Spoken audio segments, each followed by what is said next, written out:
آج میں آپ کو بہت ہی چھوٹا سا اور خوبصورت سا افسانہ سناؤں گی۔ اس کا نام ہے افسانہ آدمی۔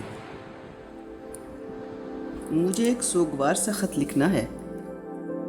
بیٹھی ہوں قلم ہونٹوں پہ رکھے اور شام سے سوچ رہی ہوں کہ کیا لکھوں۔ حالانکہ خطوں کی اقسام میں سب سے آسان خط یہی تعزیت نامہ ہی تو ہوتا ہے۔ اگر تعلق خاطر کا عنصر بہت کم ہو تو اور بھی آسان ہو جاتا ہے۔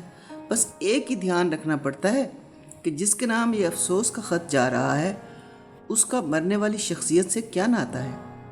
وگرنہ ساری مائیں عظیم ہوتی ہیں، سارے والد سایہ عاطفت ہوتے ہیں، ساری بیویاں خدمت گزار اور وفاشار ہوتی ہیں اور سارے دوست بے مثال ہوتے ہیں، مگر مرنے کے بعد گویا کسی کے مرنے کے بعد اس پر جواب مضمون لکھنے کو تعزیت نامہ کہتے ہیں۔ اس مضمون میں مرنے والے کے ساتھ نیکی کرنا مقصود نہیں ہوتا، بلکہ لواحقین کو ان کے جینے کی یقین دہانی کرانی ہی مطلوب ہوتی ہے۔ اس دور میں جینے اور مرنے کی بات کچھ ایک سی لگتی ہے۔ ہم نے کئی ایسے گھرانے بھی دیکھے کہ جو مرنے والے کو یاد کر کر کے اتنا نہیں روئے جتنا سوئم کے روز وزیر اعظم یا کسی بڑی شخصیت کے آنے کا بار بار ذکر کر کے مسکرائے۔ ایسا مرحوم واقعی خوش نصیب ہوتا ہے جو جاتے جاتے اپنے ورثاء کے لیے کم از کم تشہیر کا در تو کھول جاتا ہے۔ میں یہ بھی جانتی ہوں کہ یہ تعزیتی جواب مضمون تقریباً ایک جیسا ہوتا ہے، صرف تذکیر و تانیث بدل دینے سے بعض اوقات کام چل جاتا ہے۔ نفس مضمون وہی بندھا ٹکا، بلکہ انگریزی زبان اس ضمن میں بڑی خود کفیل ہے۔ چند سکہ بند فکروں کا ایک برقی تار یا ایک میسج جو کبھی کبھی غلط نمبر دے دینے سے مبارکباد کے تار سے بدل بھی جاتا ہے، لیکن خیر سب جانتے ہیں کہ یہ بدحواسی ہر جگہ ہو سکتی ہے۔ ایک بات پر میں اکثر حیران ہوتی ہوں، بعض خط لکھنے کے لیے لوگ ایک دوسرے سے مشورے لیتے ہیں، مگر تأسف نامے کے لیے کوئی کسی سے مشورہ نہیں لیتا۔ محبت نامہ درپیش ہو تو لوگ بکھلائے پھرتے ہیں، اساتذہ کے دیوان دیکھے جاتے ہیں، تجربہ کار دوستوں سے فکرے ساخت کروائے جاتے ہیں، رومانوی ناولوں سے مدد لی جاتی ہے، دل کو لفظوں میں لپیٹ کے مفہوم کے دائرے سے نکل جانے کی کوشش کی جاتی ہے، پھر بھی تشنگی کا احساس باقی رہتا ہے۔ پرسوں اسی موضوع پر صبغت اللہ سے میری تکرار ہو رہی تھی۔ ان کو ہمیشہ شکوہ رہا کہ میں ان کے محبت ناموں کا جواب نہیں دیتی۔ کئی خطوں کے جواب میں ٹیلی فون اٹھا کے ایک سرد اور جذبات سے آ رہی ہیلو کی لے پر سارے احساسات غارت کر دیتی ہوں۔ اسی خاطر انہیں ہر دوسرے مہینے کراچی سے اسلام آباد آنا پڑتا ہے۔ فی زمانہ کراچی سے اسلام آباد آنا آسان کام نہیں ہے، کرائے کی بات تو جانے دیں۔ یوں کوئی اچھے موسم میں کراچی سے اسلام آباد آ جائے تو لوگ سمجھتے ہیں جوڑ توڑ کرنے آیا ہے یا شیروانی کی کشش اسے کھینچ لائی ہے۔ وہ مجھے اکثر یہ طعنہ دیتے کہ ملازمت پیشہ عورتیں جذبات سے عاری ہوتی ہیں۔ اگر ان مردوں کو معلوم ہو جائے کہ کوئی بھی عورت کسی بھی عمر میں جذبات سے عاری نہیں ہوتی تو نہ جانے یہ ان کا کیا حال کرے۔ اور پھر میرے جیسی عورت کا دل جلانے کو تو اور بھی کئی باتیں ہیں کہ میں ایک غیر ملکی ایئر لائن میں ملازم ہوں، سارا دن ملکی مہمانوں اور غیر ملکی میزبانوں میں گزارتی ہوں۔ اس لیے صبغت اللہ فرماتے ہیں، ہر موقع پر میرا رویہ ایسے ہوتا ہے جیسے کسی پروفیشنل کا ہوتا ہے، جیسے کہ میں کاؤنٹر پر بیٹھی ہوں اور کسی کلائنٹ سے ہم کلام ہوں۔ میں ان کی جلی کٹی سن کر ہنس پڑتی ہوں اور کہتی ہوں، حضور، عورت کے آگے کھڑا ہوا مرد کلائنٹ ہی تو ہوتا ہے۔ اس بات پر وہ اکثر چڑ جاتے ہیں اور کہتے ہیں، ہمارے ہاں عورتوں کی ایک کلاس ابھری ہے جو کسی بھی مرد کے بارے میں اظہار خیال کرتے ہوئے متعصب ہو جاتی ہے۔ ذاتیات پر گفتگو کرتے ہوئے یہ کہنا کہ ہر مرد ایسا ہوتا ہے یا ہر عورت ایسی ہوتی ہے، بدترین گفتگو کا بدترین اظہار ہے۔ اس کے علاوہ بھی جدید عورت کی شان میں مجھے ان سے بہت کچھ سننا پڑتا ہے۔ تب میں سگریٹ سلگا لیتی ہوں اور دل پہ لیے بغیر مسکرا کر ان کی باتیں سنتی رہتی ہوں، پھر سگریٹ کی راکھ اس طرح جھٹک دیتی ہوں جیسے میں نے ان کی ہر بات کی نفی کر دی ہو۔ زندگی میں ایک ایسا موڑ آتا ہے جب حیات ٹھہرے ہوئے پانی کی طرح ایک سطح پر رک جاتی ہے۔ جذبوں کے کتنے کنکر پھینکو کوئی گرداب نہیں بنتا، کوئی موج سر نہیں اٹھاتی، دائروں کی چوڑیاں نہ بنتی ہیں نہ ٹوٹتی ہیں۔ ہاں، وہ طغیانیوں کے موسم موزور میری زندگی میں بھی آئے تھے۔ جب ہم محبت کے تجربے سے گزرتے ہیں تو ایسے لگتا ہے اس سے پہلے جتنوں نے محبت کی تھی سب بے وقوف اور ناتجربہ کار تھے۔ ہم ایک نئی ادا سے، نئی امنگوں کے ساتھ نیا کارنامہ رقم کرنے جا رہے ہیں۔ नौकरी मैंने तब भी नहीं छोड़ी थी जब शादी के 5 साल बाद मेरी और नासिर की लड़ाइयाँ शुरू हो गई थी। उसको भी यकायक इस गैर मुल्की एयरलाइन में मुलाजमत करने पर इतराज़ होने लगा था। हालांकि इसी गैर मुल्की एयरलाइन के महागनी काउंटर पर उसकी और मेरी पहली मुलाकात हुई थी। यहीं किसी का टिकट बनवाते हुए उसने मुझे अपना दिल दे दिया था और इसी काउंटर को गवाह बनाते हुए मैंने अपनी दोशीज़गी की अनमोल मुस्कुराहट के साथ उसका नजराना दिल वसूल कर लिया था। देखते देखते इस दफ्तर के अंदर हर शय हसीन हो गई थी। कतार में खड़ा हुआ गलीज़ आदमी मुझको कोलोन का कनस्तर लगने लग गया। मेज़ों की तरफ झुकती हुई रोशनियां झरने बन गईं और मुसाफिरों के हाथों में पकड़े हुए लाल पीले टिकट मुझे गुलदस्ते दिखाई देने लगे थे। 6 बजे से पहले जब नासिर अपना स्कूटर लेकर मेरे दफ्तर के बाहर के सामने वाले खंबे के साथ लगकर खड़ा हो जाता तो सारा इस्लामाबाद मुझे ताजमहल लगने लगता। कितनी भी लंबी कतार होती लोगों की, मैं मुस्करा मुस्करा के उसे निपटाने लगती, जैसे ये स्टिकर नहीं फूलों की पत्तियाँ हैं, ये कंप्यूटर नहीं दिल के तारों को छेड़ने वाला जलतरंग है। उसे मुसाफिरों की कतार के बीचों बीच जब मैं एक जाविया बनाकर नज़र उठाती तो नासिर सामने सड़क पर बुत बना नजर आता, कभी इस मुसाफिर की ओर से कभी उस मुसाफिर की ओर से। इतनी दूर से काही माइल शीशों के आर पार दो नज़रों का मिल जाना जिस्म के अंदर हश्र बपा कर देता था। उन दिनों मैं मुसलसल एक ही कैफियत में रहती थी। मोहब्बत एक कैफियत ही तो है। महसूसात की झील पर दिल एक कमल की तरह खड़ा रहता है।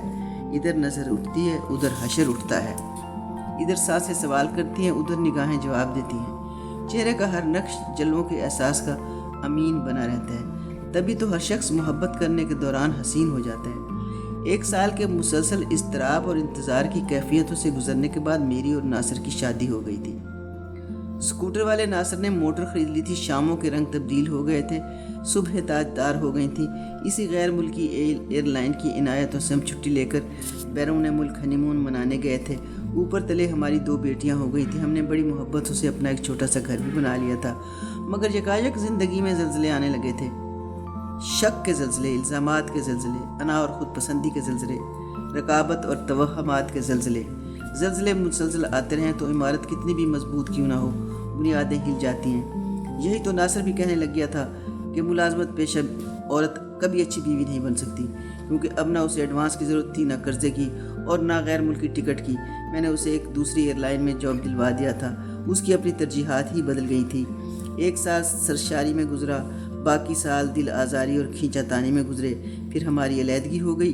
कौन कितनी देर तक किसी को कायल करता है। ज़िंदगी तो पछताने की भी मोहलत नहीं देती।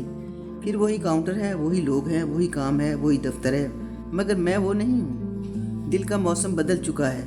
ये भी इसी मौसम में मालूम हुआ कि औरत तलाशशुदा हो तो ज़्यादा औरत लगती है।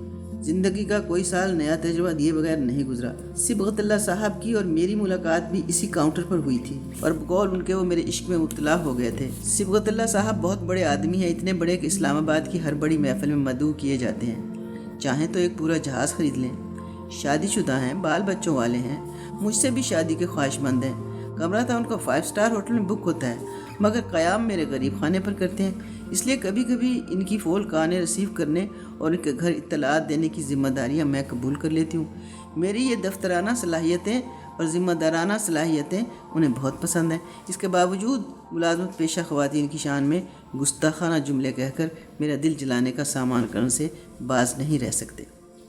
और अपनी अपनी अदा के साथ औरत और मर्द अपना अपना दाव पेच लगाते रहते हैं। एक अरसा से वो मेहमान और मैं मेज़बान की हैसियत इख्तियार किए हुए, मगर न जाने क्यों इस बार जब इस्लामाबाद आए तो बड़े ही मुस्तरिब थे, गुमसुम और कुछ बीमार भी। मैंने कई बार दरियाफ्त किया, कुछ नहीं कहकर टाल गए। अलबत्ता एक बात पे खूब इसरार रहा कि अब तुम मुझसे शादी कर लो, मुझे तुम्हारी अशद ज़रूरत है। मगर मुझे वल्लाह शादी की अशद ज़रूरत नहीं। मैं हंसकर जवाब देती रही। ऐसी कितनी अजीब बात है। और जब किसी मर्द की महबूबा होती है तो उसकी बीवी बन जाने की आरज़ू उसे तड़पाती रहती है, और जब वो उसकी बीवी बन जाती है तो बकिया सारी उम्र उसकी महबूबा बन जाने की हसरत में गुजार देती है। मैं आरज़ू और हसरत के आज़ार में मुब्तला होने का तजुर्बा दोबारा नहीं करना चाहती थी। इसलिए मेरे साफ जवाब से वो आज़ुर्दा से हो गए। कई दिन तक कमरे के अंदर बंद रहे, किसी दोस्त को फ़ोन नहीं किया, किसी महफिल में नहीं गए। कहने लगे, तुम्हारी बच्चियां जवान हो रही हैं, इन्हें भी बाप की ज़रूरत होगी, और मैं भी चाहता हूँ जब कि इस्लामाबाद आऊँ मेरी कोई बीवी यहाँ मेरी मुंतज़िर हो। मैं जानती थी बड़े आदमी हर शहर में एक घर और उस घर के अंदर एक शरई या गैर शरई बीवी रखना पसंद करते हैं। बहुत से घर और बहुत सी बीवियाँ स्टेटस सिंबल होती हैं। ये भी हो सकता है उन्होंने जो अच्छा वक्त मेरे साथ गुजारा है उसके सिले में वो मेरे साथ शादी करके मुझे सुरखरू करना चाहते हों। एक घर मेरे नाम कर दें, एक बच्चे से मेरी गोद भर दें, फिर चंद महीनों की आसूदगी के लिए इतने सालों की रफ़ाकत कैसे छोड़ दूं? हो सकता है उनका बाप बन जाना ही मेरी बेटियों के आड़े आए। फिर एक बार तजर्बे की शादी में कि रखा ही क्या है।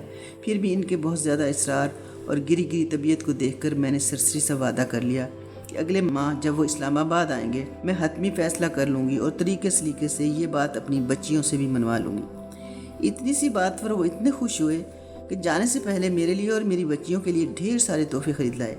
मेरे लिए एक बनारसी सुर्ख साड़ी भी लाए जिसे देखकर मैं काफ़ी देर तक हंसती रही। इस बार मैं खुद गाड़ी चलाकर उन्हें एयरपोर्ट छोड़ने गई थी। उन्होंने जाते वक्त भी मुझे मेरा वादा याद दिलाया था। ये तोहफे कुछ खुले और कुछ अधखुले अभी तक मेरी ड्रेसिंग टेबल पर पड़े हैं। इनके ऊपर दिल की शक्ल वाले रैपर और रिबन भी लटक रहे हैं। इन तोहफों पर नज़रें जमाते ही मेरा जहन खुलता है। वाक़यात के कबूतर दड़बे में से एक एक करके निकल जाते हैं। मैं काफ़ी की तीसरी प्याली ख़त्म करके तीसरी बार ख़त लिखना शुरू करती हूँ। डियर मिसिज़ सिबगतुल्लाह तस्लीमात, आज सुबह हवाई हादसे में आपके शौहर की फौतीदगी की खबर पढ़कर दिली सदमा पहुँचा। मरहूम एक मुहिब्बे वतन सियासतदान, बेमिसाल बाप और बाकमाल पाकिस्तानी थे।